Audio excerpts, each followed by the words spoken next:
ပြစ်ဒဏ်အားလုံးကိုလူငင်းချမ်းသာခွင့်ပြုလိုက်သည့်အမိန့်ကိုဖတ်ကြားပါတယ်။ဒေါ်အောင်ဆန်းစုကြည်ဗဦးအောင်ဆန်းအားပြစ်ဒဏ်အားလုံးကိုလူငင်းချမ်းသာခွင့်ပြုလိုက်ခြင်းပြည်ထောင်စုဝန်ကြီးဌာနမြန်မာနိုင်ငံရဲတပ်ဖွဲ့ရဲချုပ်ဗိုလ်မှူးချုပ်ခင်ရီသည်ဒီကနေ့ညနေ9:00 နာရီမှာရန်ကုန်မြို့ဗဟန်းမြို့နယ်ရွှေတောင်ကြားတစ်ရပ်ကွက်တက္ကသိုလ်ရိပ်သာလမ်းခြံအမှတ်54/56ရှိ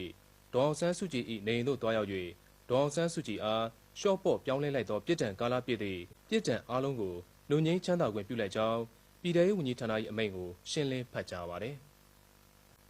လူငင်းချမ်းသာခွင့်အမိန့်များကိုဖတ်ကြားပြီးတဲ့နောက်ရဲချုပ်ဗိုလ်မှူးချုပ်ခင်ရီသည်ဒေါ်အောင်ဆန်းစုကြည်အားရင်းနှီးနှုတ်ဆက်ပြီးဒေါ်အောင်ဆန်းစုကြည်အားကြမ်းကြမ်းမာမာတွေ့ရသဖြင့်ဝမ်းသာပါကြောင်းမိမိတို့၏အဓိကလုပ်ငန်းတာဝန်မှာတရားဥပဒေစိုးမိုးရေးနှင့်ရဲရွာအေဂျင့်တာရေးဖြစ်ပါကြောင်းနိုင်ငံတော်၏ရှေ့ခီးတွင်အေးချမ်းချမ်းတည်တည်ငြိမ်ငြိမ်ရှိစေလိုပါကြောင်းဒေါ်အောင်ဆန်းစုကြည်အနေနဲ့လိုအပ်သောကူညီများရှိပါကကူညီပေးရန်အသင့်ရှိပါကြောင်းပြောကြားပါသည်